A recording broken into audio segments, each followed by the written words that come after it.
Olá, graça e paz. Nós chegamos agora no nosso último estudo sobre o livro do profeta Ageu, onde nós estamos meditando sobre a necessidade de nós redefinirmos as nossas prioridades.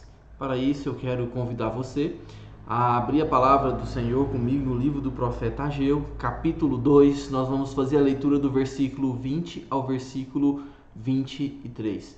Ageu, capítulo 2, versículo 20 ao versículo 23. Vamos orar ao Senhor, buscar a presença de Deus para que Ele nos ilumine, para que Ele nos dê a direção daquilo que nós temos que aprender do nosso Senhor. Senhor Deus, em nome de Jesus, nós nos colocamos diante do Senhor. Queremos te louvar, queremos te glorificar, queremos te engrandecer pela forma maravilhosa que o Senhor cuida das nossas vidas, pela forma, ó Deus, como que o Senhor nos enche com teu Espírito Santo, ó Deus, e pela forma, Senhor, que o Senhor, ó Deus, tem cuidado de cada um de nós. Te louvo, ó Deus, pelo teu povo, te louvo, ó Deus, pela tua igreja, te louvo, ó Deus, pela palavra do Senhor, que sempre é viva e fala ao nosso coração. Em nome de Jesus, amém e amém. A palavra do Senhor, você abre comigo em Ageu, capítulo 2, versículo 20 ao versículo 23. Eu vou ler com você, diz assim: Veio a palavra do Senhor segunda vez a Ageu, ao 24º dia do mês, dizendo: Fala a Zorobabel, governador de Judá: Farei abalar o céu e a terra. Derribarei o trono dos reinos e destruirei a força dos reinos das nações. Destruirei o carro e o que andam nele. E os que andam nele, os cavalos e os seus cavaleiros cairão, um pela espada do outro. Naquele dia, diz o Senhor dos Exércitos: Tomar-te-ei, ó Zorobabel, filho de Salatiel, servo meu, diz o Senhor, e te farei como um anel de selar, porque te escolhi, diz o Senhor dos Exércitos. Bom, perdão, como nós temos dito, momento de nós repensarmos as nossas prioridades, pensando no livro aqui do profeta Ageu. E hoje nós chegamos então na última parte, onde o profeta nos chama a olharmos para frente, olharmos para a renovação da promessa da salvação que o Senhor faz aqui ao profeta e também a todo aquele povo remanescente que havia voltado do cativeiro e estava desanimado em relação à obra do Senhor. E eu quero contar uma ilustração que nos chama para iniciar o nosso estudo de hoje. Um aviso de correção, certa vez, em um jornal de uma cidade, dizia: o título de um programa da primeira igreja cristã no jornal da semana passada foi descrito como Nosso Deus renuncia. O título correto é Nosso Deus reina. Quanta diferença faz uma letra, né? Quanto que uma letra pode fazer diferença numa redação. Mas talvez esse erro de digitação seja mais verdadeiro em nossa experiência do que nós podemos admitir ou gostaríamos de admitir.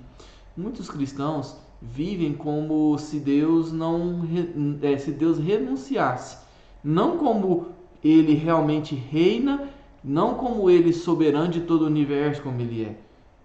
Se nós não vigiarmos as nossas vidas a cada dia, facilmente nós deixamos nos desencorajar pelo trabalho da obra do Senhor.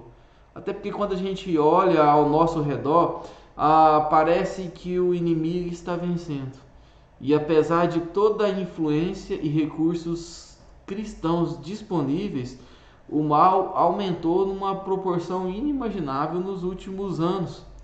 A maioria dos cidadãos do nosso país, há alguns anos atrás, eles de certa forma concordavam com os padrões morais cristãos, mesmo que muitos não mantivessem. Mas agora, até mesmo cristãos professos não vivem mais de acordo com esses padrões. E pior, alguns até defendem os padrões mundanos como se fosse algo normal. As pessoas hoje ostentam o seu pecado como se fosse um distintivo de honra. O evangelho foi mudado, agora ele não mais mostra a forma de salvar pessoas do julgamento de Deus, mas ele mostra como que nós devemos usar Deus para nossas realizações pessoais. E isso então pode desanimar. Se nós focarmos muito nesses problemas, é muito fácil a gente imaginar que na verdade o nosso Deus renunciou. Deixou de mão esse mundo, largou esse mundo de mão, deixou ele a si próprio, e não que esse Deus reina e comanda e dirige todas as coisas. Zorobabel se viu num tipo de situação desanimadora. Apenas um pequeno grupo remanescente de pessoas, menos de 50 mil pessoas, haviam retornado à terra. Nós vemos aqui que esse povo vivia no meio de grandes impérios e os seus inimigos eram muito fortes. E eu não tenho dúvida que hora ou outra passava na cabeça de Zorobabel como que ele iria então dirigir, como que ele iria comandar, o tamanho da sua responsabilidade em cuidar desse povo insignificante e fraco diante de grandes impérios que tinham ali no seu tempo. Acredito eu que é por isso que Deus tenha falado aqui pelo menos 2 vezes nessas profecias por meio de Ageu, que ele está no meio do povo e que ele cuida do povo. Para Zorobabel e para todos os servos de Deus desencorajados, Deus tem uma palavra, de que o Senhor soberano prevalecerá em seu plano eterno. O plano eterno de Deus jamais se frustrará. E por isso os seus servos devem se encorajar e confiar nele e fazer aquilo que é a sua vontade. Quando nós olhamos para esse texto aqui, nós vemos ele nos 4 versículos que nós lemos falando sobre a promessa do Messias. Ageu primeiramente encorajou o povo a perseverar no trabalho e a terminar a casa de Deus. E agora então ele apresenta uma palavra especial de encorajamento a Zorobabel, o governador. Esses versículos enfatizam a esperança futura de redenção representada pelo Messias, quando então o Salvador reivindicará a vitória sobre todos os reinos na terra e estabelecerá o seu reino de uma vez por todas, novos céus e nova terra. A 4ª mensagem de Ageu ao povo, agora destinada a Zorobabel, é uma profecia messiânica sobre Zorobabel.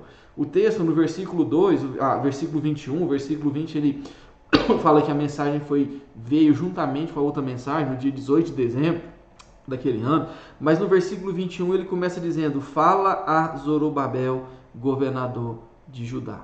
Zorobabel era bisneto do rei Joaquim, neto de Jeconias, aquele que nós vamos ler um texto daqui a pouco, que fala que Deus então removeu ali o trono dele, o anel dele. Mas esse mesmo Joaquim, esse mesmo Jeconias e esse mesmo o Salatiel, que é o pai dele, e agora o mesmo rei Zorobabel, ele nos mostra aqui como sendo da linhagem de Davi. Se você for ler lá Mateus capítulo 1, versículo 12, vai estar citando o nome dele como descendente de Jesus, ou como ascendente de Jesus Cristo. Jesus Cristo é descendente também de Zorobabel. Contudo, uma vez que, em vez desse rei Zorobabel, ou desse descendente de Davi, apresentar então e usar uma coroa e assentar-se no trono, como toda a glória que nós vemos, por exemplo, com Davi e com Salomão, na verdade Zorobabel se apresenta aqui como um humilde governador de um povo remanescente, de uns judeus remanescentes, de um pequeno grupo que lutava para tentar completar a construção de um inglório e humilde templo, muito aquém daquele a qual Salomão havia construído. Que situação desanimadora para um príncipe. É aqui que a palavra do Senhor então vem com incentivo, mostrando aqui a promessa e reforçando a promessa messiânica para o povo de Deus. Ele diz ainda no versículo 21, farei abalar os céus e a terra. Não apenas um sinal para que as nações trouxessem as suas riquezas, como nós vimos antes no versículo 7 e no versículo 8, que o versículo 7 ao versículo 9, que essas nações, então, as outras nações, trariam os tesouros a Deus, e nós chegamos à conclusão que esses tesouros eram os gentios que então estavam de vez sendo incorporados ao povo de Deus, aqueles escolhidos de Deus, mas também agora nós vemos uma indicação de que os últimos dias estavam chegando. A promessa, com certeza, não se aplicava à pessoa, ao próprio Zorobabel, à pessoa particular de Zorobabel, mas ao cargo oficial que ele ocupava e ao que esse cargo representava. Perceba que dessa vez a palavra ela veio apenas a Zorobabel, diferente das outras vezes que a palavra vinha a Zorobabel, a Josué, o sumo sacerdote, e ao restante do povo. Agora ela veio apenas a Zorobabel, aquele que aqui representa um tipo de Messias. Cristo lá na frente foi o antítipo aqui de Zorobabel. Zorobabel estava representando Cristo nesse momento, aquele que é o representante nacional e rei, com quem de fato Deus fez um pacto e uma aliança na eternidade. Lá durante a economia da Trindade, Deus fez então um pacto com o próprio Cristo, e aquele povo, esse povo aqui, o judeu, eu e você, mas esse povo aqui que estava se identificando com ele, tinha então a segurança no amor eleito de Deus, da eleição que Deus fez lá na eternidade, antes da fundação do mundo, quando Deus soberanamente teve os seus eleitos. E aqui nós já fazemos uma aplicação ao nosso coração, porque é muito bom nós pensarmos que a fidelidade de Deus com relação à sua aliança e a eleição de Deus com relação a Ele mesmo, daquilo que Ele escolheu soberanamente e do seu povo, é a garantia da presença constante dele no meio do seu povo. É a garantia do cuidado e do sustento de Deus para todos aqueles que são dele. É a garantia de que aconteça o que acontecer com a minha vida, com a sua vida, com qualquer lei de Deus, Cristo jamais nos abandonará. Aquele que meu Pai me der, jamais lançarei fora, diz a palavra do Senhor. Como o povo aqui precisava de um incentivo para reconstruir o templo, penso eu que Zorobabel também precisava de um incentivo para liderar aquele grupo que aparentemente era insignificante, que residia no meio de um vasto império, num cantinho do império, um povo minúsculo diante do império de todos aqueles inimigos. E aqui é nesse momento então, que já no versículo 22, Deus então faz a proclamação da futura derrubada dos reinos gentios. Olha só o que ele diz no versículo 22. Derribarei o trono dos reinos e destruirei a força dos reinos das nações.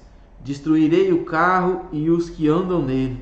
Os cavalos e os seus cavaleiros cairão, uma pela espada do outro.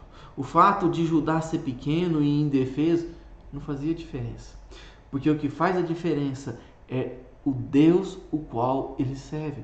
O que faz a diferença na minha vida e na sua vida não é o nosso intelecto. O que faz a diferença nas nossas vidas não são as nossas capacidades, não são o tempo que a gente fica na presença de Deus. O que faz a diferença é o Deus ao qual nós servimos. É por isso que o profeta aqui ele usa termos tradicionais de momentos em que Deus interviu milagrosamente na história para libertar, para cuidar e para tratar com o povo dele.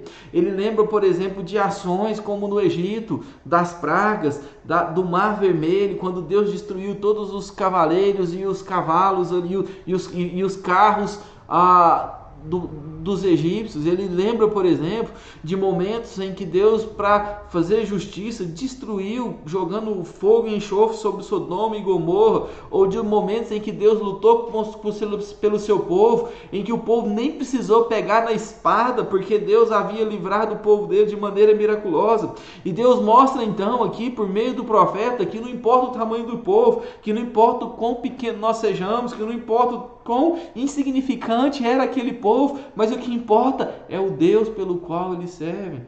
As palavras aqui remontam ao que já havia sido falado no versículo 6 e no versículo 7, quando então ele fala sobre aqueles abalos, que o reino, ou que o trono dos reinos, simbolizando todos os reinos aqui como se fosse um trono lutando contra todo o povo de Deus, eles então seriam derrubados e os seus poderes seriam destruídos. E o trono aqui é uma simbologia ou um símbolo de monarquia ou de governo que comanda as coisas. Nos traz à memória, por exemplo, profecias como aquela estátua de Daniel no capítulo 2, onde ele descreve ali vários impérios que vão sendo desmantelados, que vão sendo destruídos, até que uma pedra, a pedra angular, vem e choca contra aqueles reinos e destrói por completo o reino, e o reino de Deus é, uma vez por todas, instaurado aqui nessa terra. Olha que coisa maravilhosa. A esperança neste mundo, corrompido pelo pecado, daquele povo, é a mesma esperança minha e sua hoje. O nosso foco, o seu foco, o meu foco, deve ser na expectativa da segunda vinda de Cristo e do novo céus e da nova terra, aonde o pecado não terá mais influência sobre as nossas vidas, aonde os salvos em Cristo Jesus poderão desfrutar eternamente da presença do Senhor, poderão desfrutar eternamente da comunhão com Ele, sem a influência do pecado e plenamente em santidade com Deus. Que coisa maravilhosa! No versículo 23, o profeta então faz uma proclamação da restauração do reino Davi. Percebe como que esses 4 versículos, o profeta está o tempo inteiro falando aqui do Messias e reforçando a fé, reforçando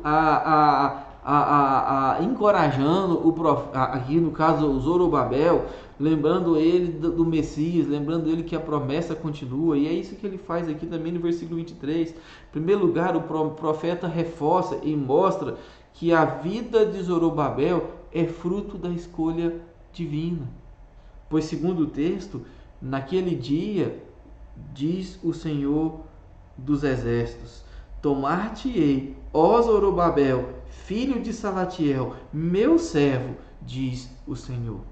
O verbo aqui, tomar-te-ei, é utilizado no sentido de uma escolha especial feita por Deus.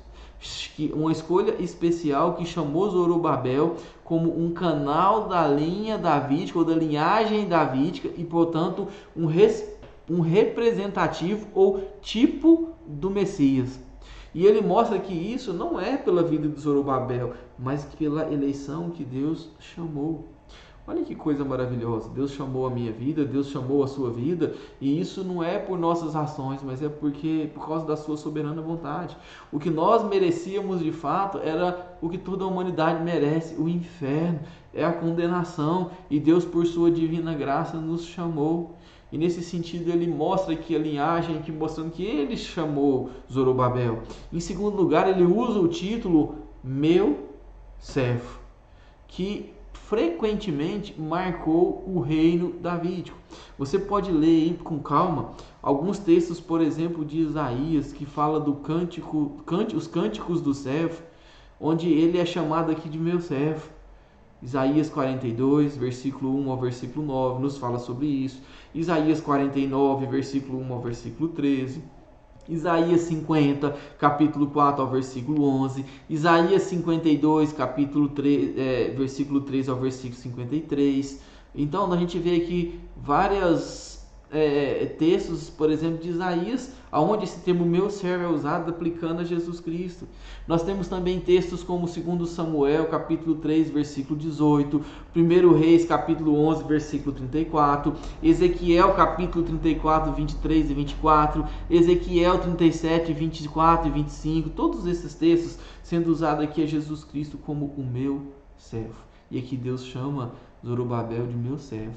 Lembrando que no começo do livro de Ageu, Deus então fala a Zorobabel, fala a Josué e fala ao povo, chamando aquele povo de esse povo.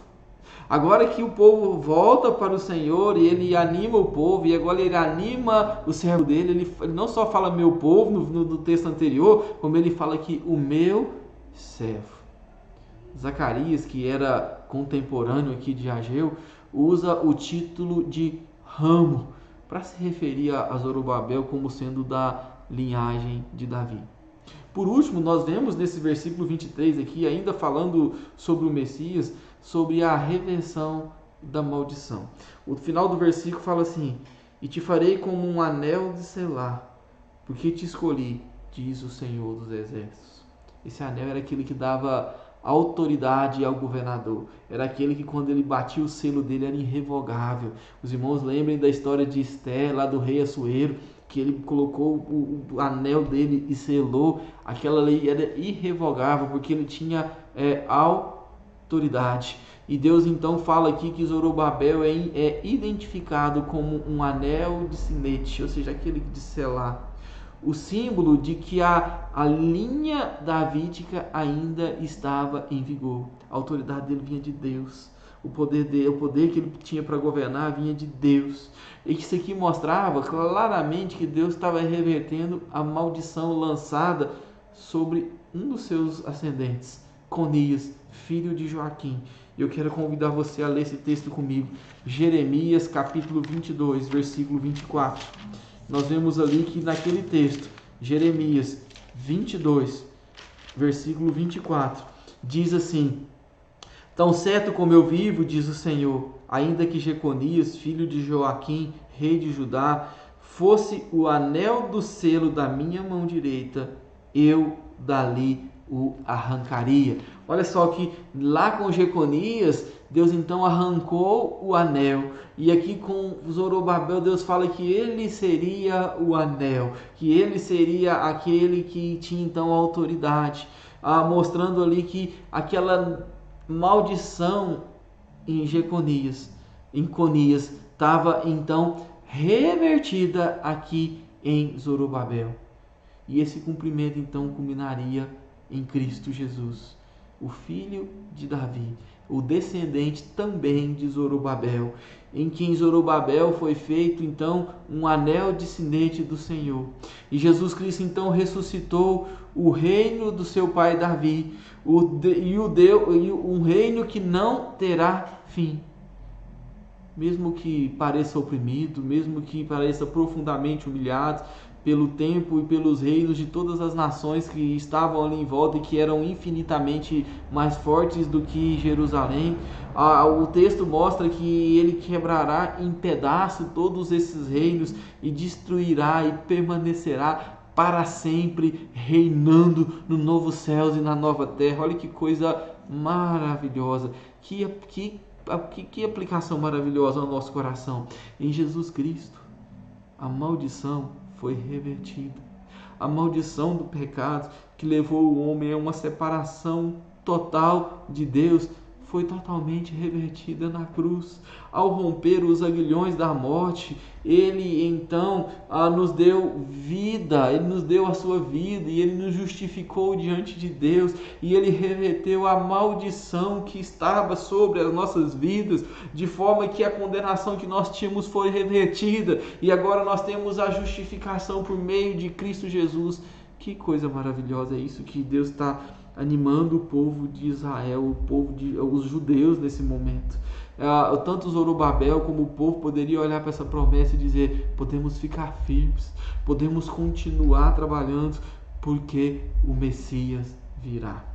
E hoje, muitos anos depois, nós podemos olhar e dizer: Deus é fiel, o Messias veio. E isso nos mostra que nós podemos esperar na certeza da promessa de que Ele virá mais uma vez, e de que Ele virá redimir de uma vez por todas o seu povo e destruir o mal e todas as hostes malignas e reinar com o povo dele. Que coisa maravilhosa! Quando nós lemos o Antigo Testamento, nós vemos como a história da salvação se desenrola ao longo das eras, ao longo dos anos, sempre movendo em direção ao cumprimento das promessas do Messias. Muitas pessoas desempenharam papéis diferentes nessa história, nessa trama que foi feita por toda a história de Deus. Cada um teve um papel importante.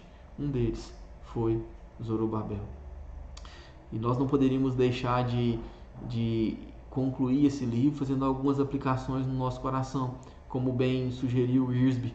Nós não podemos concluir o estudo sem tirar lições para as nossas vidas, para o povo de Deus nos nossos dias de hoje, pensando no livro como um todo. E eu gostaria de citar pelo menos 5 bem rapidamente para a gente meditar e ficar durante a semana pensando no nosso coração. A primeira delas é que a obra de Deus é iniciada, sustentada e encorajada pela sua palavra. quando os servos do Senhor proclamam a palavra de Deus no poder do Espírito Santo, as coisas começam a acontecer. Ageu falou poderosamente direcionado por Deus. Zacarias falou poderosamente direcionado por Deus. E as coisas começaram a se mover. Martin Lloyd Jones, certa vez, disse que o prenúncio de uma reforma ou o prenúncio de um avivamento é a renovação da pregação. E isso é verdade. Sempre na história da igreja, que a igreja se reencontra com a pregação cristocêntrica, com a pregação bíblica e com a pregação movida pelo poder do Espírito Santo de Deus, nós vemos algo acontecendo na história. A segunda coisa que nós podemos aplicar no nosso coração é que os servos do Senhor devem trabalhar em conjunto para construir a obra de Deus.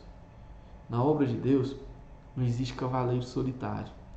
Ninguém faz a obra de Deus sozinho. Ninguém consegue desbravar as coisas sozinhos. Ageu e Zacarias profetizaram juntos. Zorobabel foi indispensável como governador. E sem o sumo sacerdote Josué, a obra não teria evoluído. Sem que o povo arregaçasse as mangas e cada um fizesse a sua parte, jamais o templo seria construído e posteriormente jamais os muros seriam reerguidos. A obra de Deus deve ser feita em conjunto. É para isso que Deus deu dons e talentos diferentes para cada um na sua igreja.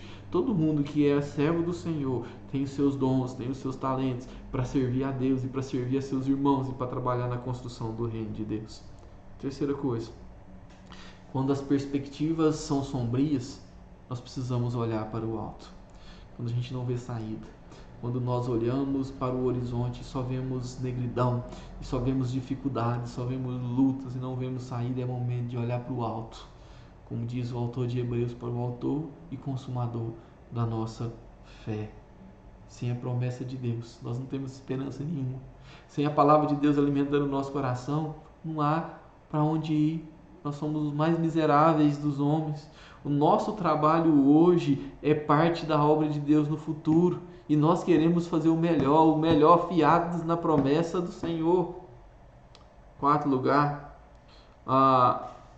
colocar Deus em primeiro lugar garante a bênção maior do Senhor. Porque a obra de Deus deve ser prejudicada enquanto nós corremos atrás do nosso próprio prazer e bem-estar. Era o que o povo de Deus estava fazendo. E quando nós olhamos a história aqui na época de Ageu, de Zorobabel, de Josué, nós vemos que o povo estava correndo atrás da sua própria prosperidade, de apainelar suas casas, abandonaram a obra de Deus e acharam que eles iam prosperar por isso. Mas eles estavam cada vez mais afundando. Semeavam e colhiam pouco. Comia e não se fartava. Bebia, mas não matava a sede. E quem trabalhava, diz lá capítulo 1, versículo 6, quem recebia salário é como colocar no sactel furado. E eles entenderam que eles precisavam colocar Deus em primeiro lugar. Colocar Deus em primeiro lugar e fazer a obra do Senhor com santidade. É o que nós aprendemos durante a história do livro de Ageu. E por último, e não menos importante, sem o poder do Espírito Santo de Deus, o nosso trabalho é em vão. Só o Espírito Santo de Deus é que muda os corações. O Espírito Santo de Deus é que derruba pelo seu poder as obras do mal. É o Espírito Santo de Deus que motiva a igreja, como diz o apóstolo Paulo, porque Deus é quem efetua tanto o querer como o realizar, segundo a boa vontade.